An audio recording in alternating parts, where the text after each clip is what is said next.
নমস্কার। গল্পসঙ্গীর গল্পের আসরে সকল শ্রোতা বন্ধুকে স্বাগত জানাই।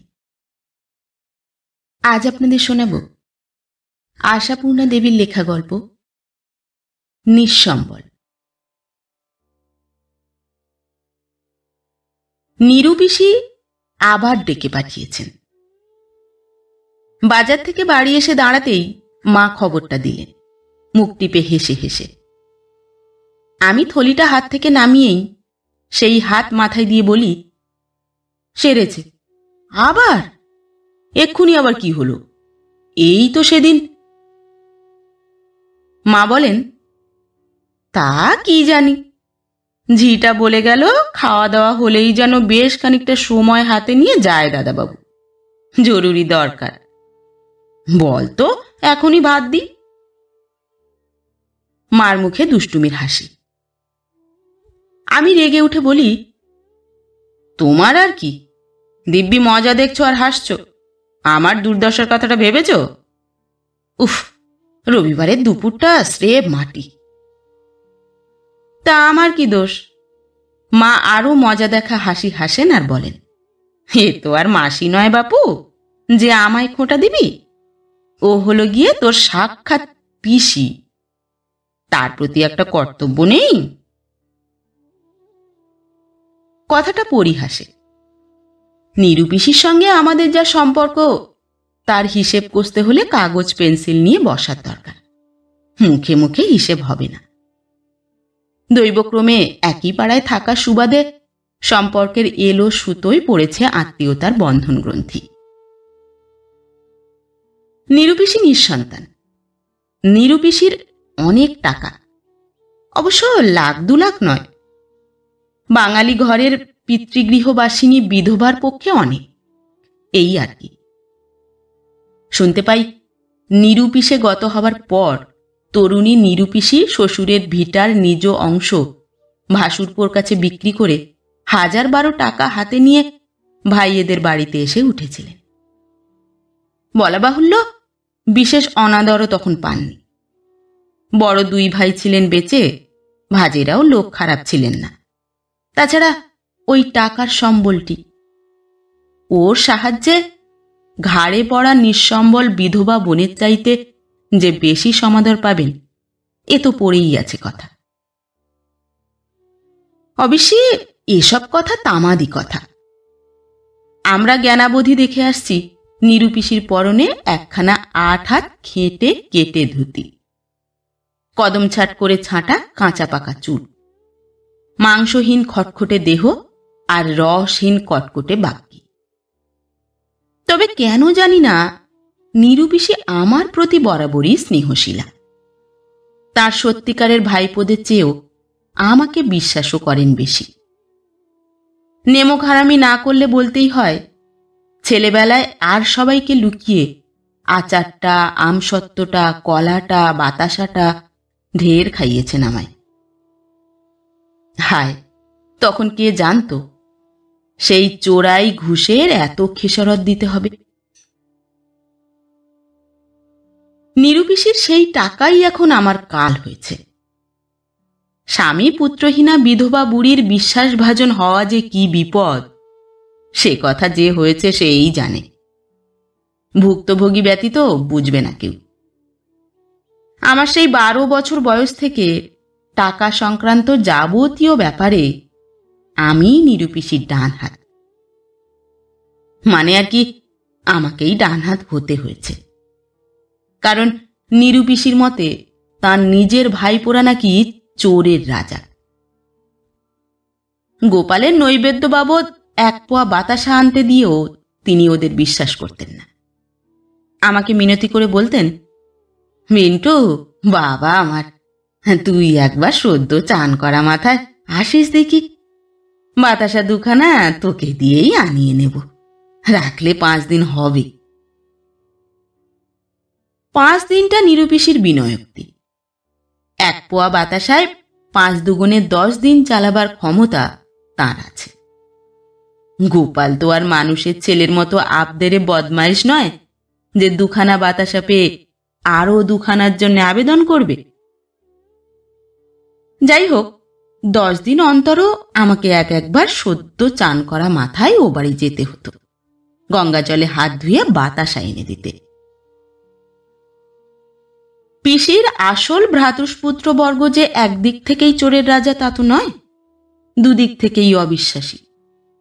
কে জানে চান না করেই তারা নিজেকে সদ্য স্নাত বলে ঘোষণা করবে কিনা। কে জানে গঙ্গা জলে হাত ধোয়ার পর আর কোনো অস্পৃশ্য বস্তুকে স্পর্শ করে বসবে কিনা। কে জানে খালি পায়ে না গিয়ে লুকিয়ে জুতো পরে যাবে কিনা। এছাড়া অপর এবং প্রধান দিকটা, পুরো পয়সা দিয়ে পুরো জিনিস আনবে কিনা কে বলতে পারে।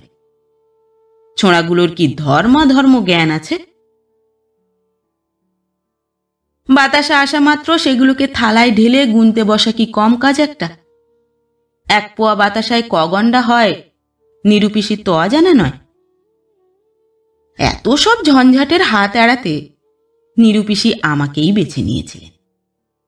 বেছে নিলে আমার এই দুরূহ সৌভাগ্য সেই বহি প্রাণপণে এবং হাস্যবদনেই সে কাজ করে এসেছি বরাবর। কিন্তু এখন হয়েছে মহা ঝামেলা। এখন আর বাতাসা পাটালির ব্যাপার নয়, সেসব আর নিজে কেনেন না নিরুপিসি।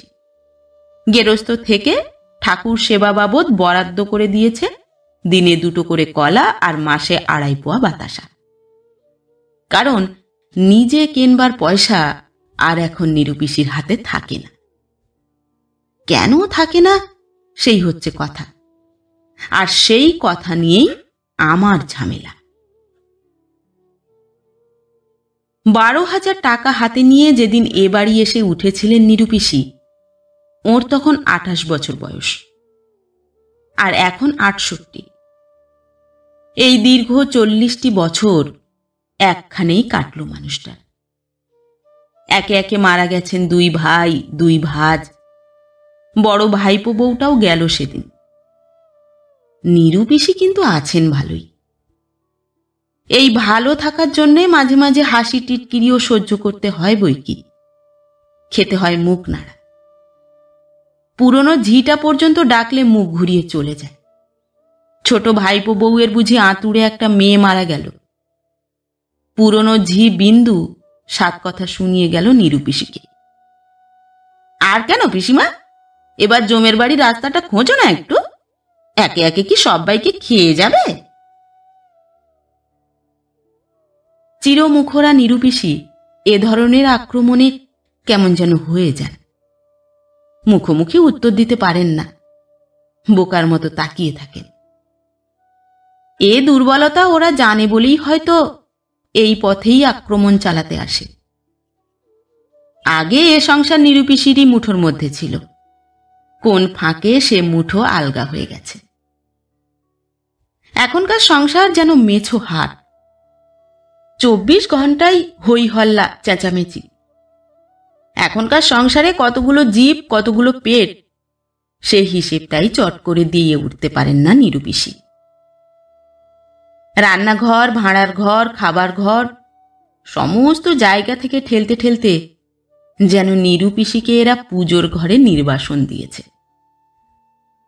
সবাই বলে, যাও না 2 দণ্ড মালা জপ করো গে না, তোমারও তো দেখবার দরকার কি, তোমার সব খুঁজে দরকার কি? নিরুপিসি অবাক হয়ে যান। স্মৃতির ভাণ্ডার হাতড়ে হাতড়ে বুঝতে চেষ্টা করেন সব দেখবার, সব খোঁজ রাখবার দরকারটা হঠাৎ কোন মন্ত্র বলে কখন শূন্যে মিলিয়ে গেল। ভাবতে ভাবতে ভারী রাগ এসে যায়। তখন খোঁজ করতে বসেন নিজের টাকায়। অকথ্য ভাষায় গালাগাল করেন ভাইপোদের, আর বলেন, দে লক্ষ্মী ছাড়ারা, আমার পায়ে পয়সাটি পর্যন্ত মিটিয়ে দে। তোদের সংসারের মুখে নুড়ো জেলে দিয়ে আমি তীর্থবাস করি গে। গালমন্দে বিরক্ত হয়ে বউরা বলে, দিয়ে দাও না ওর টাকা, যেখানে খুশি বিদেয় হন, এ অশান্তি তো আর সহ্য হয় না। কিন্তু ভাইপোরা পুরুষ মানুষ, আর পাগলও নয় তারা। আসল কথা, সে টাকা আর নেই। বহুদিন আগেই সে টাকা শেষ করে দিয়েছিলেন নিরুপিসির দাদারা, মেয়ের বিয়ে দিয়ে আর বসতবাড়ির তেতলায় ঘর তুলে। খবরটা অনুমান সাপেক্ষে পাড়াপড়শি, আত্মীয় কুটুম্ব সবাই জানেন না শুধু নিরুপিসি। তাই সুদে আসলে টাকাটা এখন কতই দাঁড়িয়েছে তার নিখুঁত হিসেব কষে দিতে হয় আমাকে রবিবারের দুপুর মাটি করে। শুধু হিসেব কষে দিলেই হয় না, উইলও তৈরি করতে হয়। মাস 2 মাস অন্তর উইল বদলান কিনা নিরুপিসি? যখন যার উপর রাগের মাত্রা চড়ে তখনই তাকে বঞ্চিত করে নতুন উইল লেখান। হয়তো ভাইপোর ছেলেদের ফেলে দেওয়া খাতার এক পিঠ লেখা পাতায় লেখা হয় সে উইল। প্রথম প্রথম খুব মজা লাগতো, কিন্তু ক্রমাগত এ ছেলে খেলা আর ভালো লাগে না। অথচ কি জানি কেন ডাকলে না গিয়েও পারি না।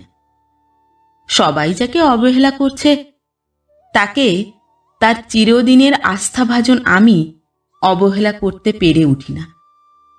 কোথায় যেন বাধে। অগত্যাই খেয়ে উঠে জামাটা মাথায় আর চটিটা পায়ে গলাতে গলাতে বেরিয়ে পড়ি। প্রসন্ন মনে নয়, অপ্রসন্ন মনেই।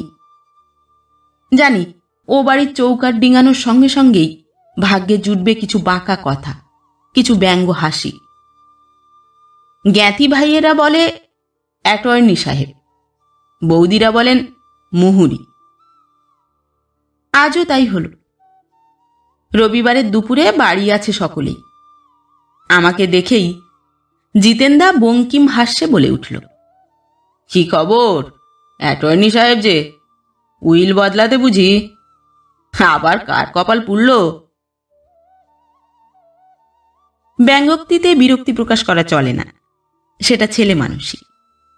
তাই আমিও হাসিকে বাঁকা করবার চেষ্টা করে বলি, কপাল যাদের আছে তাদেরই পড়ে, না থাকলে আর পুড়বে কি? ভালো ভালো। বলি, এত বেগার খাটতে ভালো লাগে তোর? এবারে আমার হিতৈষীর ভূমিকা অভিনয় করেন জিতেনদা। আমিও অমায়িক বিনয়ে বলি, খেপেছ জিতুদা? বিনা স্বার্থে কেউ বেগার খাটে? ভুলিয়ে ভালিয়ে নিজের নামে কিছু লিখিয়ে নেবার তালে আছি। আবার আর কি বলে রাগ করে চলে যান জিতুদা। গলার সাড়া পেয়েই নিরুপিসি ভাঙা ভাঙা গলায় হাঁক পাড়ে, কে বিন্টু এলি নাকি? হায়, হিদিকে আয়। এগিয়ে গিয়ে আলগোছে একটা প্রণাম গোছের করে বলি, কি হলো পিসি, আবার কি পাগলামিতে পেল? পাগলামি? নিরুপিসি উত্তেজিত ভাবে বলে ওঠেন, পাবে না? এদের সংসারে যে বাস করবে সেই পাগল হয়ে উঠবে, বুঝলি বিন্টু? এবারই ছেলে বুড়ো মেয়ে পুরুষ সব কটা পাজি, এক একজন এক একটি বিচ্ছুর অবতার। গুরু লঘু জ্ঞান নেই। এত অপমান সয়ে মানুষে থাকতে পারে? আর কেনই বা থাকবো? আমি কি নিঃসম্বল ভিখিরি? তাই তোদের হাত তোলায় পড়ে থাকবো চিরকাল? দে আমার টাকা, ফেলে দে, আমি চলে যাই।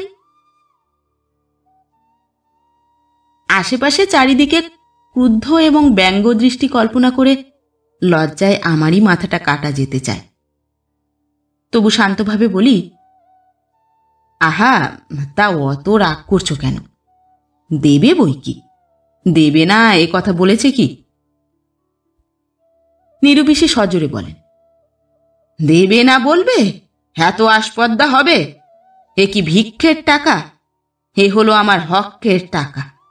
এই দেখ না, আজ সব বেটাদের ঘাড় ধরে সই করিয়ে নেব। দেখি কেমন সুরসুর করে টাকাটি ফেলে না দেয়। সই? কাকে দিয়ে কিসে সই করিয়ে নেবে?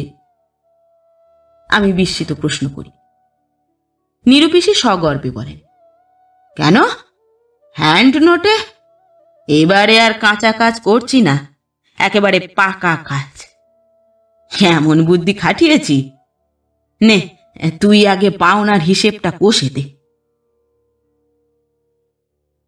হতাশভাবে বলি, এই তো কিছুদিন আগে সব হিসেব কষে লিখে টিখে দিয়েছিলাম পিসিমা, সে কাগজ কোথা গেল? নিরুপিসি সহসা ফোকলা দাঁতের ফাঁকে একটু হেসে ফেলে বলে, সে লজ্জার কথা আর সুদোষ নে বাছা, তোর লেখা সেই হিসেবের কাগজ আর উইলখানা পাছে নষ্ট হয় বলে একেবারে প্যাঁটরার ভেতরে তলার দিকে রেখে দিয়েছিলাম। আচারের তেল পড়ে সব গোল্লায় গেছে। শুধু কি কাগজ, আমার তসর খান, মটকার চাদর, ছিষ্টের দফা গয়া। প্যাঁটরার মধ্যে আচারের তেল? আচারের বোতল কাপড় চোপড়ের ট্রাঙ্কে রাখো নাকি পিসিমা? নিরুপিসি তিক্তস্বরে বলেন, তাছাড়া আর কোন চুলোয় রাখবো? রাক্ষসদের জ্বালায় কিছু বাইরে রাখবার জো আছে? মেজ বৌমার ছেলে দুটো আর সেজ বৌমার মেয়েটা একেবারে চোরের রাজা, বুঝলি? নিরুপিসির চির অভ্যস্ত অভিযোগের ভাষাটা শুনে আমার হাসিই পাচ্ছিল, কিন্তু অভিযুক্ত আসামিদের জননী যুগলের হাসি পেতে পারে না। হঠাৎ সেজ বৌদির সানানো গলা বেজে ওঠে ওদিক থেকে, এমন দুঃখের দশা পড়েনি কারুর ছেলে মেয়ের যে ওনার জিনিসে নজর দিতে যাবে। না, যাবে না। পিসি গলা শির ফুলিয়ে বলে ওঠেন, ছেলে মেয়েগুলিকে তো চেনো না, মিটমিটে শয়তান। হবে না কেন? আমরা গাছে কি আর ন্যাংরা ফলবে? বলা বাহুল্য, নিরুপিসির এ দুঃসাহসের সমর্থন করা যায় না। গম্ভীরভাবে গলা খাটো করে বলি, দেখো পিসিমা, তোমার রাগটাগুলো একটু কমাও, এই জন্যই তোমার সঙ্গে ওদের বনে না। নিরুপিসি কিছুমাত্র দমেন না, বীরাঙ্গনার ভঙ্গিতে বলেন, না বললো তো বয়েই গেল, আমি ওদের খাই না পড়ি? দিক না আমার টাকা কটা ফেলে, এক্ষুনি চলে যাচ্ছি। নিজেদের সমস্ত নবাবই হচ্ছে, খালি আমার টাকা কটা দেবার বেলাতেই দৈন্য দশা। আমার সামনে সব দিক থেকে এত অপমান বোধ করি সহ্য হয় না জিতুদার, তাই এদিকে তেড়ে এসে ক্রুদ্ধ কণ্ঠে বলে, দেখো পিসিমা, গুরুজন বলে এতদিন ঢের সয়েছি, কিন্তু আর সহ্য করব না। বলি, টাকা তুমি আমাদের কাছে দাবি করো কি হিসেবে? আমরা তোমার কাছে ধার নিয়েছি টাকা, না রেখেছিলে আমাদের কাছে? নিরুপিসি একবার থতমত খান, তারপরেই পূর্ব বিক্রমে বলে ওঠেন, তোদের কাছে না রাখি, তোদের বাপ কাকার কাছে রেখেছিলাম। সে টাকা তো আর তারা যাবার সময় নিয়ে যায়নি। জিতুদা বিদ্রুপ কুঞ্চিত হাস্যে বলে, গেছে কিনা সে হিসেব সেখানে গিয়েই করো, কতকাল আর এখানের মাটি কামড়ে পড়ে থাকবে? জিতুদার হৃদয়হীনতায় মর্মাহত না হয়ে পারি না। মনে হয় নিরুপিসির ধৈর্যের বাঁধ ভেঙে কান্নার স্রোত প্রবাহিত হবে বোধহয় এবার, কিন্তু সে ধারণা ভুল। নিরুপিসি সতেজেই উত্তর দেন, থাকবো না কেন? যতকাল ভগবান অন্ন জল মেপেছে ততকালই থাকবো। তোরা যে মনে করছিস বুড়ি মরুক, টাকাটা আর বার করতে হবে না, সে আশা ছাড়। কড়ায় গন্ডায় সব বুঝে নিয়ে সমস্ত দান ধ্যান করে যাব, এক পয়সা দেব না তোদের। জানিস বিন্টু, হতভাগারা এমন চোখের চামড়া খোর যে সুদের টাকা কটা পর্যন্ত মেরে দেয়, এক পয়সা দেয় না আমায়। জিতুদা গম্ভীরভাবে বলে, আমরা তোমার টাকা ধার করেছি তাই সুদ দেব? নিরুপিসি হৈ হৈ করে ওঠে, শুনলি বিন্টু, শুনলি আক্কেল খেকোর কথা? তোরা দিতে যাবি কেন? ব্যাংকে থেকেই তো দেবে। এক বস্তা টাকা জমা আছে কোম্পানির ঘরে, অমনি নাকি? দাদা ছোটদা যতদিন ছিলেন সমান মাসে 20 টাকা করে দেননি? তোরা এমন চশমখোর, টাকা কটা একটু চেষ্টা করে ব্যাংক থেকে এনে দিতে পারিস না? জিতুদার মুখে একটু হাসির আভাস ফুটে ওঠে। আরো ব্যঙ্গ সুরে বলেন, সে ব্যাংকের ঠিকানাটা তোমার দাদারা আমাদের জানিয়ে রেখে যেতে ভুলে গেছেন কিনা? না, ঠিকানা জানো না তোমরা? খোকা, গ্রাহ্য নেই তাই বলো। আচ্ছা বেশ, তাও বলি, তোমার দাদারা না হয় বড়লোক ছিলেন, তোমার সুদের টাকা তোমাকে হাত খরচ করতে দিতেন। আমরা কোথা থেকে দেব? খাচ্ছ, পড়ছ, ঠাকুরের নৈবেদ্য সাজাচ্ছ, মাসে 20 টাকা খরচ হয় না তোমার জন্যে? এইসব বিশ্রী কথার সাক্ষী হয়ে বসে থাকার মতো বিড়ম্বনা অল্পই আছে। উঠে দাঁড়িয়ে বলি, আজ যাচ্ছি পিসিমা, তোমার কাজ আজকে আর হবার কোনো আশা নেই। নিরুপিসি ছুতমার্ক ভুলে সবলে আমাকে ধরে বসিয়ে দিয়ে বলেন, হবে না মানে? আজ একটা হেস্ত নেস্ত করে তবে ছাড়ব। আক্কেল খেকোর কথা শুনলি? বলি, আমাকে খরচের খোঁটা দিতে লজ্জা করল না? বিধবা ঠাকুমা পিসিমাকে কে না ভাত দেয়? জন্মকাল তোদের সংসারের কন্যা করে এলাম, ভাত দিবি না? সবাইয়ের ভাত আমাদের মতো সস্তা নয় বলে গম গম করে চলে যান জিতুদা। আমি শান্ত অথচ বিরক্তভাবে বলি, কেন অমন অবুঝের মতো কথাগুলো বলো পিসিমা? এতে তোমার মান্য থাকে? পিসিমা পরম নিশ্চিন্ততায় বলেন, না থাকবে না? ওই হতভাগার কথায় আমার মান্য অমনি পালিয়ে গেল? ওটা হলো চিরকেলে রক চটা। শাস্ত্রেই বলেছে, কটা মেজাজ চটা। নে, তুই তোর কাজ কর, হিসেবটা আগে লিখে ফেল। ছোটদা যাওয়ার পর থেকে সুদ তোলেনি 1 পয়সা। আসলের সঙ্গে সেগুলো যোগ দে, দিয়ে একটা হ্যান্ড নোট লেখ। একখানা পুরনো ক্যালেন্ডারের উল্টো পিঠটা মেলে ধরেন নিরুপিসি। হায় কপাল, শেষে আমি হ্যান্ড নোট কাটবো তোমার কাছে? পিসিমা আর একবার নির্দন্ত হাসি হেসে বলেন, হা, তুই কাটবি কেন? লিখে দিবি, লেখ। আমাদের পিসিমা শ্রীমতী নীরজাবালা দেবীর নগদ 12,000 মায়ের সুদে এত টাকার জন্য আমরা দায়ী আছি। উক্ত টাকা আগামী মাসের 1 তারিখের মধ্যে পরিশোধ করিয়া দিতে না পারিলে পিসিমাতা দেবীর কাছে আমাদের ভিটে মাটি বন্ধক পড়িবে। কই, লিখছিস না যে? হেসে ফেলে বলি, আমি লিখে কি হবে? যারা পরিশোধ করবে তারা লিখুক। লিখবে পোড়ামুখোরা? কখনো না। বউগুলি যে ভেতরে ভেতরে কলকাঠি নাড়ছে। তুই লিখে দে, আমি ওদের ঘাড় ধরে সই করিয়ে নেব। সেই পুরনো ক্যালেন্ডারের উল্টো পিঠে জিতুদাদের ভিটে মাটি চাটির বার্তা লিখে দিই, হাসি গোপন করতে করতে। নিরুপিসি হৃষ্টচিত্তে সেটা নিয়ে বলেন, সাধে কি আর তোর গুণ গায়? তোর মা সার্থক ছেলে গর্ভে ধরেছিল।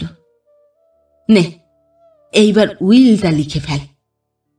ওদের একটি পয়সা দেব না, শুধু সেজো বউয়ের সেজো ছেলেটা একটু ঠাকুমা ঠাকুমা করে, তার পৈতের খরচ বলে 500 টাকা দিয়ে যাব, ব্যাস। কত টাকা তাহলে করবে কি? শোনো খ্যাপার কথা, টাকায় আবার কি করে মানুষ? পরকালের কাজ করব। লেখ তুই, যথা আমি শ্রীমতী নীরজাবালা দেবী সজ্ঞানে ও সুস্থ মস্তিষ্কে এই উইল করিতেছি, আমার নগদ 12,000 টাকা ও উক্ত টাকার 5.5 বছরের সুদ চক্রবৃদ্ধি হারে যাহা হইয়াছে, দুই মিলাইয়া সর্বসমেত টাকা নিম্নলিখিত হিসাবে বাঁটোয়ারা হইবে, যথা। জানি। অতঃপর নিরুপিসী সেই রাশিকৃত টাকা নির্ভুল অঙ্কে অসংখ্য খণ্ডে ভাগ করে ফেলে। গড় গড় করে বলে চলবেন গ্রহীতাদের নাম। সে তালিকায় দেব, দ্বিজ, গুরুপুরুত, কুলদেবতা, গ্রাম দেবতা, কাশীর অন্নপূর্ণা, তারকেশ্বরের বাবা, হাসপাতাল, কুষ্ঠাশ্রম, মেয়ে স্কুল ইত্যাদি থেকে বাড়ির পুরনো গয়লানি, বাবার আমলের ধোপা পর্যন্ত কারুর নাম বাদ যাবে না। থাকবে না খালি বাড়ির কয়েকটি লোকের নাম, কারণ তারা মহাপাজি। তাদের বঞ্চিত করবার জন্যই নতুন উইলের সৃষ্টি। আশ্চর্য হিসাব। এই ক্ষুদ্র ক্ষুদ্র খণ্ডগুলিকে অবশেষে যোগের বন্ধনে আবদ্ধ করলেই দেখা যাবে নিজস্ব অখণ্ড রূপটি ধারণ করেছে। নিরক্ষর মানুষ মুখে মুখে এমন নির্ভুল হিসাব করেন কি করে, এই আশ্চর্য। হয়তো মনে মনে সহস্রবার করেছেন, তা নইলে। এক টানা বলে চলেন নিরুপিসী। বলতে বলতে ইতির কাছে এসে পৌঁছল ক্রমশ। ইহা ছাড়া বক্রি টাকা আমার মৃত্যুর পর আমার পারলৌকিক কার্যাদির জন্য ব্যয় করা হইবে। লিখতে লিখতে ক্রমশ যেন ক্লান্ত হয়ে যাই। হতাশভাবে বলি, আচ্ছা পিসি, তুমি তো হইবেক করিবেক লিখে চলেছ এক মনে। তোমার কি বিশ্বাস জিতু দ্বারা করবে এসব? করবে না মানে? ওদের ঘাড় করবে। আমি তো আর অমনি বলছি না, দস্তুর মতো টাকার গাদা ধরে দিয়ে বলছি। এই বৃথা আস্ফালন দেখে হাসিও পায়, দুঃখও হয়। হঠাৎ মনে হয় মানুষটা মিথ্যা আশার জাল বুনে আর কত কাল স্বপ্ন দেখবে। তার চাইতে আজ ওর চৈতন্য সম্পাদন করিয়ে দিই। তাই গলা নামিয়ে বলি, তুমি তো তাই ভেবে নিশ্চিন্ত আছো, কিন্তু সে টাকা কি আর আছে? সে হয়তো ওরা কোন কালে শেষ করে বসে আছে। আমার মুখে হঠাৎ এই হতাশার বাণী শুনে নিরুপিসী কেমন যেন হকচকিয়ে যান মনে হয়। কে যেন ওকে একটা ধাক্কা মারল। তবু মুখে হারতে রাজি হন না। ফেল ফেলে দৃষ্টি মেলে বলেন, খ্যাপার কথা বলছিস কেন ভিন্টু? শেষ অমনি করলেই হলো। কার টাকা কে শেষ করে? এ কি মগের মূল্য? দুটো নয়, পাঁচটা নয়, এক মোট টাকা। জন্মে একবার বই দুবার দেখলাম না। কোম্পানির ঘরে তুলে দিলাম, সে অমনি কর্পূরের মতো উবে যাবে। ফেল ফেলে চাউনির মধ্যে বাসা করে আছে যেন এক বিরাট শূন্যতা। মনে হয় টাকাগুলো যে এখনো কোথাও আছে, এ বিশ্বাস পিসিমার আর নেই। তবু সে সন্দেহ প্রকাশ করে বলেন না। কে জানে, সন্দেহ প্রকাশের সেই সূক্ষ্ম ছিদ্রপথে নির্লজ্জ প্রখর সত্য উঁকি দেবে কিনা। সে সত্য প্রকাশ হয়ে পড়লে যে একেবারে নিঃসম্বল হয়ে যাবেন নিরুপিসী, একেবারে ওদের মুখাপেক্ষী। তার চাইতে এও ভালো। সেই অলক্ষিত অর্থের দাপটে যখন তখন তাদেরই বঞ্চিত করবার ভয় দেখানো যায়, যারা নিষ্করুণভাবে বঞ্চনা করেছে নিরুপিসীকেই।